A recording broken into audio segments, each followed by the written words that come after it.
Alright guys, welcome back to the channel where today it's time for my hands-on impressions of WWE 2K17 as 2K flew me out to New York last week where I was able to attend a special Suplex City preview event in which I was able to try out an early build of this year's game. Now I'm going to cover everything from gameplay, crowd fighting, ladder matches, OMGs, it's all included and I've tried to fit in as much as I possibly can, so I hope you enjoy it. Let's get started. First up, like I said, this was nowhere near the final version of the game, this was just an early demo build, therefore the only matches available were normal one-on-one matches, a multi-man ladder match or a backstage brawl, and as far as superstars went, we had 7 playable in total. We had AJ Styles who was rated 89, Dean Ambrose rated 90, Kevin Owens 86, Seth Rollins the highest at 93, and Alberto Del Rio surprisingly the lowest at 83. Then we also had Finn Balor and Shinsuke Nakamura, however I didn't get a chance to get their ratings as 2K swapped the demos later in the night, so they actually took those out of there. So that's the first of this year's ratings, but let's move on to gameplay as the gameplay itself looks and feels so much better. There's loads of little things that 2K have added, there's new moves, reversals, taunts, and combined it just all adds to a much more polished finish over 2K16. So to give you an idea of the changes, one of the biggest and most obvious when playing is the updates to reversals, as there's still a set limit on how many reversal stocks that you have, with 5 being the maximum, but this year reversals are so much easier as the window to reverse them has been expanded, not just for standard reversals but also for major reversals, which make them so much easier to pull off. So for example in 2K16, to pull off a major reversal, the window was so small that you kind of had to know when the icon was going to appear to be able to time it right, and even when it did appear it was so small that it was easy to miss. However, this year not only have 2K expanded the timing window, but they've also made the icon a lot bigger and a lot more noticeable by changing the colour. Now because of this, I found even if I didn't know a move had a major reversal option, it was so easy to actually react to it and press reverse to reverse the move there and then, which obviously leads to different reversal animations and makes for much better matches as opposed to seeing the same standard reversal animations over and over. Another of this year's new gameplay update sees changes to the way taunting works, as not only are there now new positions to taunt from, such as in the corner or the middle rope,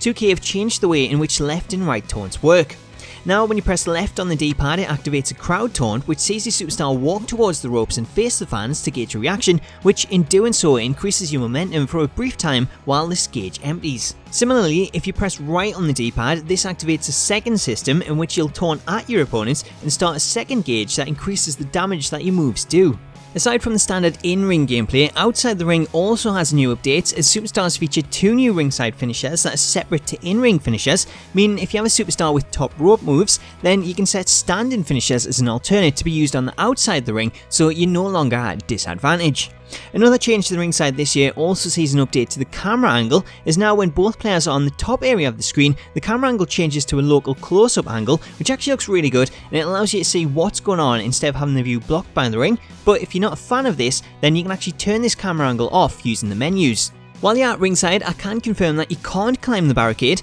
therefore it won't be possible to perform diving moves from it. However, if you take the fight into the crowd, then you can do top rope moves off the equipment box. To actually get into the crowd, this can be done one of 3 ways. Firstly, you can throw your opponent into the corner of the barricade and then clothesline them over, or you can use a strong Irish whip which actually sends them flying over the top, or simply walk up to the barricade, press L1 and you'll climb over. Now in the demo it was hard to try too much as the only matches available ringside were a normal or ladder match, and in the ladder match you couldn't actually get into the crowd, it was only available in the normal match type, so unfortunately that meant countouts were on and we only had a count of 10 to actually explore, but I can confirm that once you're in the crowd you can use the trash can and chairs, as well as climbing on the equipment box to do high flying moves or using the table to put your opponent through it. Also, people will be glad to know that you can actually walk behind the crowd and go all the way up to the side of the stage where you can actually fight this year instead of it being blocked by an invisible wall, and if you want to do diving moves then you can climb up on the stage or the ramp and then do moves off it. Switching to Backstage Brawls, and in this early demo of the game we didn't have the option to go backstage from ringside, instead we had to go to Backstage Brawl from the main menu in order to start there, but once we did we had all options available in this footage as we could walk the entire hallway, go into the locker room and Triple H's office, which appears to be the 3 confirmed backstage areas unless this all counts as one entire area. Sticking with backstage, and as you can see in this footage, you can wrestle all the way up the corridor to the area where Renee Young's interviewing. However, when you get too close to her, you'll find that both her and whoever she's interviewing actually walks off to the right where you can't follow them. However, the interview area itself is interactive and you can throw your opponent into standing elements to knock them over. Now, when I say throw, it's similar to Backstage Brawls on last gen, as Irish whips have been replaced with a thrown animation which fits in with the whole brawling situation, and they can be used to throw your opponent into different objects backstage, such as the equipment boxes or even against the walls. As for weapons, there's plenty available, as you can see Seth here using this table, and then when you get in the office or the locker room, there's also additional weapons like chairs, trash cans, and even tables in both rooms, with the table in Triple H's office actually featuring an OMG moment that allows you to DDT your opponent through it. Speaking of backstage OMGs, and two others that we can actually see in action are the behind the TV and the locker room super kick, both of which can be assigned to a superstar and then executed using R1 and triangle, which is the same for all OMGs this year, as previously if you had a corner finisher and a corner OMG moment assigned, then both used the same button and it made it awkward to do the move that you wanted. Therefore this year that's no longer a problem, as the controls to execute them have been updated. Also, as seen in this footage, Backstage Brawls also features split screen gameplay whenever someone enters a room and the others outside, and that's something that also takes place at ringside during one-on-one matches, as if you stray too far from your opponent, such as heading all the way up the ramp while they're in the ring, or entering the crowd, then the camera actually switches to this split screen camera rather than pulling out to a greater distance. Getting back to ringside, and another new feature this year is the ability to continue the fight after a match, as 2K have introduced win animation breakouts that allow players the option to break out and attack the other player during victory scenes, so if you're not done beating up your opponent, you can actually break out and continue to beat them down, or if you've taken a beating, then you can actually break out and gain some revenge until eventually a cutscene plays to end the show. Moving on, and ladder matches see one of the biggest updates this year, and these matches really do feel completely different thanks to all the changes. Now, first off, there's one in particular which caught everyone's attention, and that is the ability to pull out a larger ladder from under the ring on the far side when you use both L1 and R1, and that can then be set up as a bridge between both the barricade and the ring apron. Now, I tried a few different things with this, and I can confirm it is possible to throw your opponent over the top rope so they land line on the ladder, so it looks as though it'll be possible to set them up in that way and then do top rope moves on them, although in the matches I played, the only way I was actually able to put them through the ladder was using a new assignable OMG moment, and that sees you throw your opponent into the bridge ladder and then execute a powerbomb to put them through it. In terms of the new mini-game to unhook the briefcase or the championship, you now have a revolving circle with a little section cut out of it that you have to maneuver the red ball into using the right stick. Now, this can be kinda tricky as it needs to be exact when you move it in, but each time you're successful you'll see one of the 8 grey segments turn green, and then turn them all green and you'll eventually unhook the case.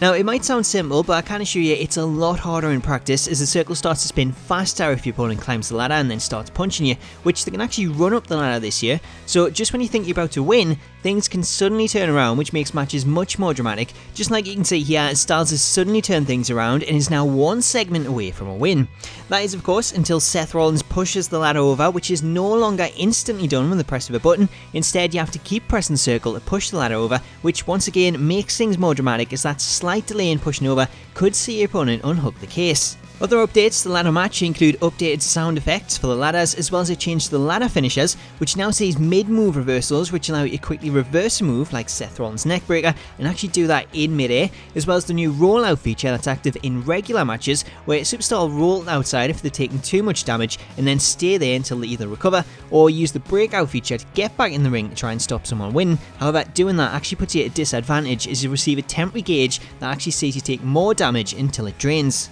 So that's a lot of the new updates and changes this year. I only played for probably around an hour, but in that time I absolutely loved it, especially the multi-man matches, ladder match especially, as it just feels so different with all the changes, and it does really make it more exciting and more dramatic, especially when someone's climbing the ladder and the new mini games in there trying to undo it, and then you take some damage, you roll outside and you're thinking, no, they're going to get the briefcase. So breaking out, trying to get in there, run up the ladder, it just makes a huge difference over the ladder matches that we've seen in the past games, and I cannot wait to actually get the game and just play some ladder matches. They used to be an absolute nightmare when you think of all the people in there and all the glitches, everything else, but a lot of the changes, especially moving the ladder into certain places, it just makes it so much better to play through, and it's just a much better experience. So all in all, it's just much more fun in general, and that's without even mentioning the crowd fighting, the backstage stuff. Plus, as I said, being able to throw someone out the ring on that ladder bridge, that should make for some really epic moments, especially with the new highlight reel, because we can actually capture them, get them from the perfect angle,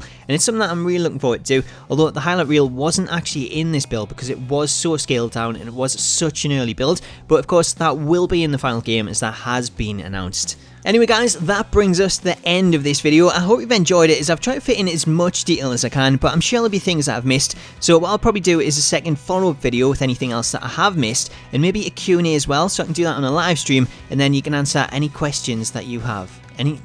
I can answer them. You can't answer them. I can answer those questions. So you can submit the questions, I'll answer them. So make sure to stay tuned for that. Subscribe if you haven't already. Have an awesome day. Until next time, catch you later.